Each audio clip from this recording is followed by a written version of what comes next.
और big boss तो जब फर्स्ट सीजन स्टार्ट हुआ था तब से लेकर अब तक मैं सिंगापुर 2 जर्नलिस्ट बिग बॉस में अमिताभ बच्चन साहब का इंटरव्यू करने गए थे जब उन्होंने सीजन किया था। मैं और भारती दुबे बॉम्बे टाइम्स की, हम 2 जर्नलिस्ट थे जो सिंगापुर जाकर उनका इंटरव्यू किया था। तो मेरे बिग बॉस का इतिहास तब से शुरू होता है। उस बंदे में कुछ तो उसकी पर्सनैलिटी में खास है जो लोगों को अपनी उसकी तरफ खींचता है। डेफिनेटली वो विनिंग मटीरियल। उमर को निकालने, एविक्शन करने की 10 दिन तक अफवाह चली और उस दौरान शो की टीआरपी भी बढ़ी, बहुत हाइप, सोशल मीडिया पे लगातार ट्रेंड चले, बहुत ज्यादा हाइप हुआ शो। तो इस सीजन का अगर मैं कहूँ तो मैक्सिमम हाइप जो है वो उमर के इस दौरान हुआ। उमर के ट्रेंड चले तो कहीं ना कहीं हाइप भी शो को चाहिए होती। डेफिनेटली उमर की गलती थी, वो बहुत कैरिड अवे हो गया, उसने धक्का मार दिया, उसे नहीं मारना चाहिए। सरिता जी बहुत बहुत शुक्रिया आपका first of all. Thank you Faridoon, thank you invite करने के लिए। एंड सरिता जी, जैसे मैं आपसे पहले भी मैं आपसे जिक्र कर चुका हूँ कि जिस तरीके से आपने फीफा फूज आपने स्टार्ट किया है, 1 मिलियन ज्यादा सब्सक्राइबर्स आपके हो चुके हैं यूट्यूब के ऊपर। That is a wonderfully inspiring journey and that too in a very short span of time. ये आपको कैसे आपको आइडिया आया और कुछ अगर अपनी जर्नी के बारे में आप बता सकें please. Faridoon, as a journalist तो मेरी जर्नी तुम जानते हो, बहुत सालों से हम साथ में जर्नलिस्ट थे। तो मैंने ब्रेक लिया क्योंकि बहुत रूटीन हो गया था, same set of jobs I was doing, so I took a break and then उसके बाद I wanted to do something. I didn't know exactly what I wanted to do because मुझे वो सेम चीजें repeat नहीं करनी थी। Job छोड़ने का मकसद ये था कि मेरे कन्वीनियंस से हो, मैं चीजें वही करूं मगर मुझे बहुत सारे लोगों को आंसरेबल ना होना पड़े, यूजुअली ऐसा होता है। और उसके बाद डिजिटल पे कुछ करने का प्लान किया। देन उसके बाद बिग बॉस या यूट्यूब चैनल के बारे में कुछ सोचा नहीं था, लेकिन उसके बाद पता नहीं समहाउ बिग बॉस शुरू होने वाला था and I am very religious. Coincident हुआ कि नवरात्रि के पहले दिन बिग बॉस शुरू होने वाला था और मेरी सिस्टर जो है वो बिग बॉस की बहुत बड़ी एविड फॉलोअर है, मतलब वो बिग बॉस में ही रहती है 24 घंटा। तो she was the one who really told me कि देखो अगर बड़ी आसानी से, उसकी लैंग्वेज में बता रही, देखो अगर बड़ी आसानी से शुरू करना है, देखो सिर्फ देखना है और देखो अपने रिव्यूज देने हैं, बाकी सब एवरीथिंग यू नो। और बिग बॉस तो जब फर्स्ट सीजन स्टार्ट हुआ था तब से लेकर अब तक मैं सिंगापुर 2 जर्नलिस्ट बिग बॉस में अमिताभ बच्चन साहब का इंटरव्यू करने गए थे जब उन्होंने सीजन किया था। मैं और भारती दुबे बॉम्बे टाइम्स की, हम 2 जर्नलिस्ट थे जो सिंगापुर जाकर उनका इंटरव्यू किया था। तो मेरे बिग बॉस का इतिहास तब से शुरू होता है। तो मैंने बहुत कवर किया वहां से लेकर के, फिर जब बिग बॉस में पहली बार अदालत का सेट लगाया था हमने 2011 में, आई सपोज 8वें सीजन में। तो वो मैंने टाई अप किया था जहां रोहित शर्मा खुद गए थे, उन्होंने अदालत लगाई थी, वो सक्सेस हुआ था, हिट हुआ था। और उन्होंने, अब तो बिग बॉस वालों ने खुद ही अपना एक सेट बना के रख लिया, हमेशा अदालत लगाते रहते हैं, मगर तो काफी पुराना इतिहास रहा था। तो मुझे भी लगा चलो ट्राई कर लेते हैं और ट्राई किया और विद इन 10-15 दिन बाद मेरे वीडियोस वायरल होने लगे और लोगों को पसंद आने लगा, तो शुरू हो गया। और उसके बाद बाकी सब चीजें, फिर लॉकडाउन था तो बॉलीवुड बहुत ज्यादा नहीं चला, पूरे लॉकडाउन की जर्नी रही है। 19 एंड में शुरू किया है मैंने और 20 से फरवरी से शुरू हो गया लॉकडाउन, तो ऑन एंड ऑफ।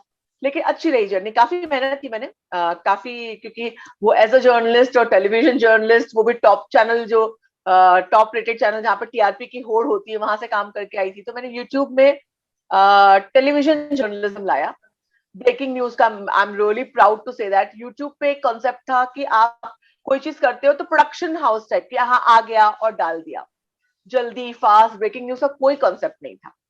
मगर आई एम सो प्राउड कि मतलब मेरे साथ साथ यूट्यूब में मेरी कम्युनिटी के सारे लोग बदल गए। अब सब लोग को पहले डालना होता है, ब्रेकिंग न्यूज डालना होता है।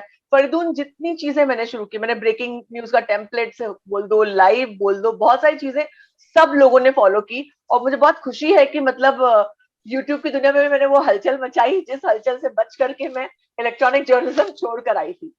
नहीं, आई थिंक आपने बहुत अपने कमाल की आपने हलचल बनाई है, मचाई है और बहुत कम टाइम में आपने मचाई, व्हिच इज अमेजिंग। एंड अगर सरिता जी, इस साल की अगर हम बिग बॉस के सीजन के बारे में बात करें, कैसे देखती हैं आप इसको? काफी इंटरेस्टिंग है, सेट ऑफ पीपल काफी इंटरेस्टिंग है। सीजन 13 एक सुपर हिट रहा था। बिग बॉस में एक मिथ है कि एक सीजन अगर सुपर हिट होता है तो सेकंड फ्लॉप होता है। तो 14 उतना ज्यादा नहीं चल पाया। 15 का ओटीटी आया जिसमें काफी इंटरेस्टिंग लाइनअप था, मतलब सारे किरदार जो थे वो अलग अलग जगह के थे, बिल्कुल अलग अलग किरदार, काफी इंटरेस्टिंग, और वो काफी अच्छा चला भी। तो बिग बॉस 15 के जो लोग आए वो भी काफी अच्छे स्टार्स थे। कहने के लिए टीआरपी का मारती, उसका रीजन एक ही है कि वूट पे 24 आवर्स टेलीकास्ट भी चल रहा था, हालांकि मुझे ये वाला सीजन 14 से बेटर लगा क्योंकि इसमें लाइनअप बहुत अच्छा था और 4-5 बड़े स्टार्स थे जिनको लोग बहुत पसंद करते थे, जिसे रेटिंग आती है। समहाउ टीआरपी थोड़ी कम आई, ऐसा लोग रेट करे, पर ऑनेस्टली कहूं तो मुझे ये सीजन पिछले सीजन से बेटर लगा है 14 से एनी टाइम। लोग काफी इंटरेस्टिंग है और काफी अच्छी चीजें हुई। हालांकि बहुत पर क्या होता है बिग बॉस में कि कानून कैसे जो जज साहब है वो लिखते हैं कानून, तो उनके लिखे हुए पैराग्राफ जो है वो कानून बन जाते हैं, नई धारा बन जाती है। बिग बॉस में इट इज द सेम कि जो पहले हो चुका है वो सब कुछ उनके लिए कानून बन जाता है। लोग सोच के आते हैं कि मैं ये प्लस ये करूंगा, ये प्लस ये करूंगा, इसका ये करूंगा, उसका वो करूंगा। तो एक वो जो है बहुत लोगों में आ गया है कि हाँ मैं ये वाला एक एंगल ले लूंगा, मैं थोड़ा सा इसका वाला झगड़ा ले लूंगा, तो मैं इसका वाला एग्रेशन ले लूंगा। तो वो बहुत सारा बैगेज लोग लेकर आते हैं। तो रिजल्ट ये हुआ कि इस बार शुरू हुआ तो आते ही सेकेंड डे पर एक कपल बन गया था। Second day, very second day एक कपल बन गया था और उनको देख करके एक और कपल था जो बनने वाला था, मगर वो लोग डर गए, यार ये तो इतना ऑब्वियस कपल बना, लोग हमारी तुलना भी इनसे करने लगेंगे। और हालांकि मैं जज नहीं करती, प्यार तो भाई पहली नजर का प्यार वाला इतिहास हमने पढ़ा हुआ है, तो हम जज नहीं कर सकते। लेकिन चूंकि बिग बॉस ये ऐसा शो है जहां पर वो लोग आते हैं अपने आप को जज करवाने के लिए, उसके ही उनको पैसे मिलते हैं क्योंकि ये पर्सनालिटी का शो है। और मैं बार बार जब रिव्यू भी करती हूँ तो मैं ये कहती हूँ कि दिस इज नॉट मी, मैं किसी को इस तरह जज नहीं करती हूँ, पर चूंकि ये शो पर्सनालिटी पे स्टैंड, पर्सनालिटी दिखाने का है, जज स्टैंड लेने का है, तो आप जो ऑडियंस है वो भी जज करती है, जो रिव्यूअर्स है वो भी जज करते हैं। तो इसलिए मैं जज कर रही हूँ, अदरवाइज हम नॉर्मली किसी को जज नहीं करते। पर तो एक ऐसा सिलसिला शुरू हुआ कि सिद्धार्थ शुक्ला और शहनाज का एक बहुत आप भी जानते हैं बहुत ज्यादा लोगों ने उनको प्यार दिया था, बहुत एक मतलब अनरियल टाइप की स्टोरी थी, वो अनरियल टाइप की स्टोरी थी। तो कहीं ना कहीं उसे रिपीट करने की कोशिश, हालांकि सीजन 14 में बहुत ज्यादा नहीं हुआ, सीजन 15 में कहीं ना कहीं उसे रिपीट करने की कोशिश की गई ऐसा लगा। मगर बाद में धीरे धीरे शो ने ग्रिप पकड़ा और वो दो लोग जो लोग जिनके बारे में बात कर रही हूँ कि सेकंड डे पर उनका प्यार शुरू हो गया था, अब भी वो प्यार में है भगवान की दुआ से, वो अभी भी उनका जो है रिलेशनशिप चल रहा है। तो बिग बॉस की एक ये भी खूबी है कि यहाँ पर जो कपल्स बनते हैं वो काफी सालों तक साथ में भी रहते हैं। आगे उनका फ्यूचर जो भी हो, लेकिन काफी सालों तक वो साथ में रहते हैं। तो काफी इंटरेस्टिंग लाइनअप है, काफी इंटरेस्टिंग लाइनअप है। अभी इस वक्त काफी अच्छा चल रहा है। शिल्पा शेट्टी की सिस्टर आई हुई है, वो बड़ी एक स्टार है, एक स्टार नेटवर्क है, शिल्पा है, उनकी मम्मी है, तमाम लोग हैं, तो वो एक अलग एंगल है। करण कुंद्रा टेलीविजन का बड़ा स्टार है, उसका काफी फैन फॉलोइंग है। तेजस्वी एक टेलीविजन की बड़ी स्टार थी। उसके अलावा ये लोग बहुत सारे लोगों को उमर रियाज जो है वो, आसिम रियाज जो ऑलरेडी बहुत बिग बॉस की टेरिटरी की बड़े स्टार है, उनके भाई थे तो उनका एक बड़ा सपोर्ट सिस्टम था। उसके अलावा और कुछ लोगों को लाए थे, लेकिन दोबारा ये पिछले सीजन के बहुत सारे लोगों को लेकर आए। राखी सावंत जो बिग बॉस की एस खिलाड़ी है, रश्मि देबोलीना, तो कुल मिलाकर इन्होंने इंटरेस्टिंग करने के लिए कोई कसर छोड़ी नहीं और काफी बीच में बोर होता है पर चल रहा है, ठीक ठाक चल रहा है। Alright, okay. एंड जैसे अगर हम तेजस्वी और करण कुंद्रा की रिलेशनशिप को लेकर कहें तो कैसे देखती हैं आप इसको? जैसे कि मैं यही कहती हूँ, प्यार को हम कैसे ही जज करें। अगर कोई नेशनल टेलीविजन पर ये कह रहा है कि भाई मैं इससे प्यार करती हूँ, जैसे राखी सावंत का जब हस्बैंड आया तो लोगों ने कहा राखी सावंत का हस्बैंड है या नहीं। मैंने कहा जब नेशनल टेलीविजन पर एक लड़की ये कह रही है कि मेरा पति है तो है, सर्टिफिकेट देखना हमारा काम नहीं, हो तो जहां जाएगा वहां उनका काम है। लेकिन अगर वो कह रही है डंके की चोट पर मेरा पति है तो है, तो अगर ये लोग डंके की चोट पर कह रहे हैं प्यार है तो है। क्योंकि ये लोग बहुत कुछ भी ऐसा लवी डवी सीन नहीं करते हैं। लोग कितना भी कहें, बहुत बचाकर, दोनों इमेज कॉन्शियस हैं और बातें ज्यादा करते हैं, तो लोग उन पर ये आरोप लगाते हैं कि दरअसल ये हुआ कि फराह खान आई थी इस सवाल के इस रिलेशन को सवालों के घेरे में क्यों आया।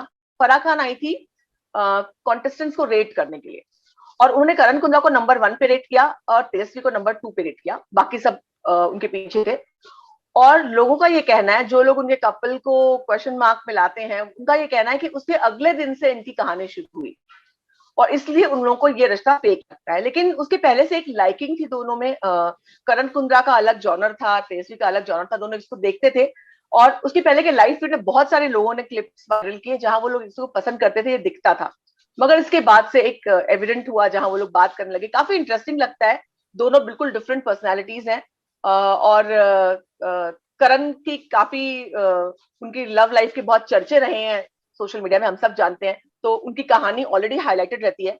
और तेजस्वी, उनका खतरों के खिलाड़ी थोड़े दिनों पहले आया था, जहां पर उनकी एक अच्छी फैन फॉलोइंग बनी। तो उनकी एक आदत है कि वो इनोसेंट तरीके से बात करती हैं, उनका एक बोलने का स्टाइल है, एक एक छोटा सा बच्चा है उनकी पर्सनैलिटी में जो दिखाई पड़ता है।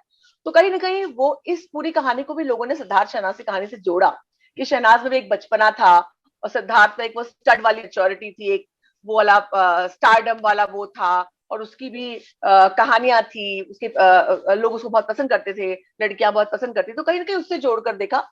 मगर इन लोगों ने बहुत हालांकि शहनाज और तेजस्वी में बहुत ज्यादा फर्क है। शहनाज एकदम रॉ थी, तेजस्वी बहुत सारे शोज करके आई हैं और उनको रियलिटी का सब कुछ पता है। आजकल तो लोगों के छक्के छुड़ा रही हैं वो ऐसे ऐसे चीजें करती हैं कि लोग हैरान हो जाते हैं कि भाई ये लड़की जो इनोसेंट बनकर खेल रही थी, इसको क्या हो गया है। लेकिन दोनों बहुत इंटरेस्टिंग लगते हैं, उनका कपल बहुत इंटरेस्टिंग लगता है, जैसे वो एक दूसरे को देखते हैं, जैसा वो एक दूसरे के लिए स्टैंड लेते हैं। हालांकि तेजस्वी ज्यादा स्टैंड लेती है, वो रिलेशनशिप के लिए ज्यादा, अगर मैं कहूँ तो हमेशा जस्टिफाई करती है। करण, उसका एक अलग नेचर है, वो सब कुछ लोग ऐसे होते हैं ना जो अपनी दोस्ती को भी इंपॉर्टेंस देते हैं, अपने रिश्ते को भी इंपॉर्टेंस देते हैं। कुछ लोगों के लिए गर्लफ्रेंड बॉयफ्रेंड का रिश्ता सबसे ऊपर होता है, तो तेजा उस कैटेगरी में आती है और करण उस कैटेगरी में आता है जहां पर उसके लिए दोस्त भी इंपॉर्टेंट है और गर्लफ्रेंड भी इंपॉर्टेंट है। तो इसको लेकर इनमें क्लैशेस भी होते हैं। और कुल मिलाकर के मुझे ये इंटरेस्टिंग कपल लगता है, और मुझे इन लोगों की, हालांकि जब लड़ाई बहुत ज्यादा हो जाती है तो थोड़ा बोरिंग हो जाता है, पर अदरवाइज मुझे इनको देखना अच्छा लगता है। और मुझे इनका रिश्ता फेक नहीं लगता, मुझे लगता है कि बहुत कॉन्शियस है ये लोग, और बहुत सोच समझ कर ये लोग टेलीविजन पर दिख रहे हैं तो बहुत अपने आप को होल्ड बैक करते हैं, पर अदरवाइज दोनों को इसमें इंटरेस्ट है, दोनों इसको पसंद करते हैं। प्रतीक सहजपाल को कैसे देखते हैं आप? Very interesting personality, very strong, crystal clear, बिल्कुल किसी के पीछे बैक बिचिंग नहीं करना, अपना स्टैंड लेना,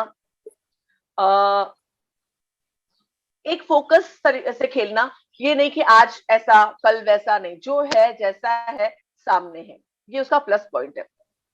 उसका नेगेटिव पॉइंट, वही उसका नेगेटिव पॉइंट है कि वो कोई भी चीज को बहुत नैक करता है। हालांकि उसके गेम का एक पैटर्न होता है कि शुरू में वो बहुत एग्रेसिव वो लगता है, बाद में बहुत अच्छा साइड भी उसका सामने आता है, जो ओटीटी में मैंने देखा। इसके पहले मैंने उसके रियलिटी शोज नहीं देखे हैं, और ओटीटी में भी शुरू में बहुत इरिटेटिंग लगता था मुझे, बहुत ज्यादा इरिटेटिंग, पर धीरे धीरे मैंने प्रतीक को जाना कि ये उसकी पर्सनैलिटी है, स्टैंड लेना, लड़ना, वो शायद रियल लाइफ में भी ऐसा है, तो मुझे वो अच्छा लगने लगा। उसके बाद धीरे धीरे उसने वो चीजें भी छोड़ दी कि बहुत एक बात करना, बहुत कॉर्डियल हो गया, हंसी मजाक, लोगों से रिश्ते बनाना। हालांकि बहुत रिश्ते बनाकर वो नहीं चलता है, घर में बहुत दोस्तियां नहीं करता है, लेकिन उस बंदे में कुछ तो उसकी पर्सनैलिटी में खास है, जो लोगों को अपनी उसकी तरफ खींचता है। डेफिनेटली वो विनिंग मटेरियल है, डेफिनेटली बहुत इंटरेस्टिंग किरदार है, और मुझे अच्छा लगता है उसको देखना। हाँ, कभी कभी बहुत ज्यादा इरिटेटिंग हो जाता है वो, जो इन दिनों नहीं हो रहा है वो। उमर रियाज के एविक्शन को आप कैसे देखती हैं? बिकॉज काफी ट्रेंड भी हो रहा है, it is trending right now. Umar Riaz के एविक्शन को तो बहुत से लोग बहुत सारी बातें कर रहे हैं। बिग बॉस के दो रूल्स हैं, हम सभी ने जो दो रूल्स पढ़े हैं ना, कि boss is always right, if you feel the first rule is wrong then go to first rule again. तो एक ही रूल होता है, उसमें कभी भी रातों रात इस कॉन्स्टिट्यूशन में अमेंडमेंट होता है जो बिग बॉस को भी नहीं पता होता है। तो कोई भी कानून किसी भी वक्त बदला जा सकता है। फॉर इंस्टेंस, कि अभी हिंसा, सबसे बड़ा कानून बिग बॉस का यह है कि जो हिंसा करता है उसे घर में नहीं रखा जाता, उसे निकाल दिया जाता है। मगर पिछले 3-4 सीजन से यहाँ पर जो टिपिकल हिंसा के नॉर्म के अंदर आती हैं चीजें, वो की जा रही है, मगर वो जस्टिफिकेशंस के साथ। कभी ये कहा जाता है कि जिस पर हिंसा हुई उसने आवाज नहीं उठाई, कभी ये कहा जाता है कि सामने वाले ने प्रोवोक किया, कभी ये कहा जाता है कि कभी उस मुद्दे को इग्नोर ही कर दिया जाता है। तो क्योंकि ये भी बात है सीजन 13 से, जब ये क्लैश, एकदम दो लोगों का बड़ा क्लैश हुआ, तब से हिंसा एक बड़े उसमें आई कि हाँ, मतलब धक्का देना, हिंसा देना, मतलब यहाँ पे कोई चाकू छुरी रिवॉल्वर नहीं निकालता है, लेकिन धक्का देना या ढकेल देना, गिरा देना, थप्पड़ मारना, जो भी वॉटेवर, तो थोड़ा बहुत शुरू हुआ और उससे हाई टीआरपी भी आनी शुरू हुई। तो कहीं ना कहीं बिग बॉस ने वो कभी जो करे बंदा उसको सारे सीजन के लिए नॉमिनेट कर दिया बतौर सजा, ये सब किया। 14 में भी ऐसा बहुत बार हुआ, सीजन 15 में भी, ओटीटी में भी ऐसा हुआ कि धक्का मारा गया। सीजन 15 में तो उमर रियाज को ही धक्का मार के पुल में गिरा दिया गया था। और पुल में उनको खुद को धक्का देकर पुल में गिरा दिया गया था, और उसके बाद भी बंदा बहुत हफ्तों तक बाइज्जत घर में था, उसको बाकायदा हर वीकेंड के वार पे उसकी तारीफ की जाती थी, तो बाइज्जत वो घर में था। तो सवाल ये उठता है कि फिर ये रूल इस समय क्यों लागू किया जाए। उमर के वक्त ये कहा गया था कि उमर ने मांग नहीं की, उसने कहा नहीं कि मुझे धक्का मारा गया, उसने सवाल नहीं उठाया। इसके पहले भी करण ने भी प्रतीक को धक्का मारा था, तब भी ये कहा गया कि प्रतीक ने कुछ कहा नहीं। तो इस बार भी प्रतीक ने कुछ शिकायत नहीं की थी उमर के खिलाफ कि उमर ने मुझे धक्का मारा, क्योंकि सब लोग जो टास्क होते हैं वो they are meant to be like that. वो इतना ऐसा होता है कि उसमें अगर कंटेंट जो ये लोग मांगते हैं, ये लोग कुछ ना करें तो ये कहेंगे आप कंटेंट नहीं दे रहे हो, और कंटेंट देने का मतलब ही झगड़ा होता है इन अ वे। ये लोग कहते हैं कंटेंट देने का मतलब झगड़ा नहीं होता, मगर जब ये झगड़ा नहीं करते हैं उन लोगों को ये लोग निकाल देते हैं, क्योंकि कंटेंट ऑब्वियसली कुछ नहीं आता है। तो इन अ वे आप एग्रेसिव होगे तब, टास्क में जो एग्रेसिव होता है उसकी ही तारीफ होती है, उसका ही कंटेंट प्रोमो में कटता है, उसका ही कंटेंट ऑन एयर जाता है। सब लोग ये पिछले 14 सीजन देख कर आए हैं। तो मेरे कहने का मतलब सारे लोग एग्रेसिव होते हैं, सारे लोग कुछ ना कुछ करते हैं। डेफिनेटली उमर की गलती थी, वो बहुत कैरिड अवे हो गया, उसने धक्का मार दिया, उसे नहीं मारना चाहिए था। लेकिन इससे पहले उसने तो अपना ही इतिहास देखा कि मुझे भी तो धक्का मारा गया था, क्या हुआ। उसे बिल्कुल भी ऐसा नहीं लगा था कि इसके बाद उसे घर से बाहर निकाल दिया जाएगा। तो बहुत से लोग बहुत सारी बातें कर रहे हैं कि उनके मेकर्स नहीं चाहते थे, तो ऐसा नहीं वैसा नहीं। पर सिंपल, मैं हमेशा एक बात कहती हूँ, मेकर्स की अपनी एक कहानी होती है। बिग बॉस पर 250 कैमरे हैं, 250 कैमरे 24 घंटे चलते हैं। उसका जितना फुटेज आएगा वो एक दिन का फुटेज ये लोग 1 महीने चला सकते हैं, लेकिन उसमें से वो 24 घंटे का दिखाते हैं। तो उनकी कहानी तय होती है ये कि मुझे अगले हफ्ते मुझे दिखाना है कि तेजा और उमर का झगड़ा हो रहा है, तो बाकी तेजा और उमर कितने भी प्यार से रहे वो नहीं दिखाएंगे। वो अपनी कहानी में जो फिट बैठती चीजें वो दिखाएंगे। ये रियलिटी शोज का ये फॉर्मेट होता है कि उनकी कहानी, क्योंकि उनको शो भी चलाना है, टीआरपी भी लानी, तो उनका अपना एक स्टाइल होता है कि हाँ भाई, या तो कुछ अनएक्सपेक्टेडली नया आ जाए तो वो दिखा दें। तो उनकी अपनी एक कहानी होती है, तो उस लिहाज से उन्होंने अपनी कहानी बनाई होगी उनको। दूसरी बात ये भी है कि उमर को निकालने, एविक्शन करने की 10 दिन तक अफवाह चली, और उस दौरान शो की टीआरपी भी बढ़ी, बहुत हाइप, सोशल मीडिया पे लगातार ट्रेंड चले, बहुत ज्यादा हाइप हुआ शो। तो इस सीजन का अगर मैं कहूँ तो मैक्सिमम हाइप जो है वो उमर के इस दौरान हुआ, उमर के ट्रेंड चले, तो कहीं ना कहीं हाइप भी शो को चाहिए होती है। तो अब लोग ये भी कह रहे हैं कि दोबारा उनको अप्रोच किया गया, हालांकि उमर, मेरे पास ये भी खबर आई कि कलर्स वाले चाहते हैं कि उमर आ जाए, पर एंडेमॉल वाले जो मदर कंपनी है जिसका ये फॉर्मेट है, वो लोग राजी नहीं है। तो अभी इस पर डिस्कशन होना बाकी है। उमर जो है क्वारंटीन हो गया है, और उस पर ये डिसीजन लिया जाए कि उमर घर के अंदर आने वाला है या नहीं आने वाला। लेकिन बहुत सारी बातें हैं, और फैक्ट ये है कि उमर का घर से निकाला जाना अनफेयर नहीं था, बिग बॉस के रूल के हिसाब से फेयर था, क्योंकि उमर ने धक्का मारा था। लेकिन कंसिडरिंग पिछले बहुत सारे धक्के, ये अनफेयर था, क्योंकि उन धक्कों पर कोई सजा नहीं दी गई, नॉमिनेट भी नहीं किया गया, और उमर को सीधे घर से बाहर निकाल दिया गया। कहीं ना कहीं उमर को सलमान खान ने भी कहा कि वो हर हफ्ते उमर से कहते थे, उनको उमर अग्रेसिव लगता था। दरअसल फरीदुल, उमर के बात करने का एक स्टाइल है, मैंने ये बात अपने शो रिव्यू जहां करती हूँ वहां नहीं की। एक बात करने का स्टाइल है, जब वो बोलता है तो एक पिच में सब बातें बोलता है, तो सुनने वाले को कभी कभी ना वो बात इरिटेटिंग लगती है। मे भी सलमान खान को उसका पिच ही इरिटेटिंग लगता था, वो लग सकती है, क्योंकि मेरे सामने भी मेरे आसपास भी एक ऐसा किरदार है जो ऐसी बात करता है, जो बात करना शुरू करता है मुझे लगा यार तू चुप रहे, खाली 3 पॉइंट मुझे बता, क्योंकि तू एक फ्लैट लेवल में सब बात बोलेगा, मुझे समझ में नहीं आएगी। तो मे भी सलमान खान को उनको वो बात सुन करके ही इरिटेट होता था, और उन्होंने कहीं ना कहीं उनको लगता था कि उमर बहुत एग्रेसिव है, जबकि इस घर में प्रतीक बहुत एग्रेसिव है, करण बहुत एग्रेसिव है, उमर एग्रेसिव है, फीमेल सब लोग एग्रेसिव हुए हैं टास्क के दौरान। तो कोई ऐसा नहीं जो एग्रेसिव नहीं हुआ। इसके पहले के सिम्बा जो बहुत फेवरेट था सबका, हम सबको भी अच्छा लगता, बहुत क्यूट लड़का था, लेकिन उसने उमर को धक्का मारा था। तो कुल मिलाकर मुझे लगता है कि अगर आप कानून बना रहे हैं तो आप सबके लिए बनाइए, अदरवाइज आपको कोई जस्टिफिकेशन देना चाहिए कि आपने उमर को क्यों निकाला। वो भी 4-5 लोग ऐसे घर के अंदर हैं जो नॉन डिजर्विंग हैं, जो 6 हफ्ते पहले आए हैं, जो लोग 100 दिन से घर के अंदर रह रहे हैं फिनाले से 1 हफ्ते पहले, अब आगे बढ़ा है शो, तब 1 ही हफ्ता बाकी था। शो से 1 हफ्ते पहले किसी को निकालने के लिए आप ये बहुत हिंसा बड़ी घटना है, मैं फिर से कहती हूँ हिंसा करना बड़ी घटना है। बिग बॉस के घर में हमेशा निकाल दिया जाता था, लेकिन अब पिछले 3 सीजन से ऐसा नहीं होता, तो फिर आपको कंसिडर करना चाहिए था उसकी जर्नी को देखते हुए, क्योंकि वो एक अंडरडॉग स्टोरी थी। एक बंदा जो डॉक्टर था वो आया, उसको बार बार कहा गया कि तुम्हारे भाई की तरह खेलते हो तुम, आसिम का बैकिंग है, आसिम के फैंस, उसको खुद के फैंस बने, उसे लाइक की, आज टॉप 5 में उसने अपनी जगह बनाई, और आप टॉप 5 के एंड पहले आप उसको हिंसा की बात करके निकालते हो, तो डेफिनेटली लोग अनफेयर लगेगा। I think that's a very interesting perspective, Sarita ji. Okay, and Sarita ji, मैं आपसे आखिरी सवाल मैं आपसे ये पूछना चाहूंगा, आपको क्या लगता है कौन कौन जीत सकता है बिग बॉस 15 में? बहुत ही, क्योंकि वापस 3-4 हफ्ते बढ़ गया है, तो अभी 3-4 हफ्ते बढ़ गया है, तो करण, तेजा और प्रतीक, उमर नहीं है फ्रेंड्स, तो ये 3 लोग विनिंग लगते हैं। पर शमिता भी बहुत अच्छा खेल रही हैं, और मैं शुरू से बोलती हूँ शमिता का गेम मुझे बहुत अच्छा लगता है, बहुत क्रिस्टल क्लियर स्टैंड लेती हैं और डरती नहीं है, क्लासी है, डिग्निफाइड तरीके से खेलती हैं। लेकिन कहीं ना कहीं वोट्स में वो कम पड़ जाती है, उनकी उतनी फैन फॉलोइंग नहीं है जितनी टेलीविजन स्टार्स की है। उनकी ऑलरेडी फैन फॉलोइंग थी, बिग बॉस में उनकी फैन फॉलोइंग बनी, तो वहां पर कहीं ना कहीं शमिता पिछड़ जाती है। मगर पिछले 2-3 दिनों से शमिता को भी अच्छे उनके ट्रेंड्स चल रहे हैं, लोग उनके बारे में ट्वीट कर रहे हैं, और अगर ऐसा आगे चलता रहा तो शमिता भी टॉप 3 में आ सकती हैं, और टॉप 3 में जो भी लोग हैं वो तीनों विनिंग मटेरियल हो सकते हैं। फरदून, लास्ट 1-2 हफ्ते मैटर करते हैं, अभी ये हफ्ता लास्ट होने वाला था, अब इस मंथ एंड तक ऑफिशियली अनाउंस कर दिया है, और खबर ये भी आ रही है कि फरवरी एंड तक भी शो जा सकता है।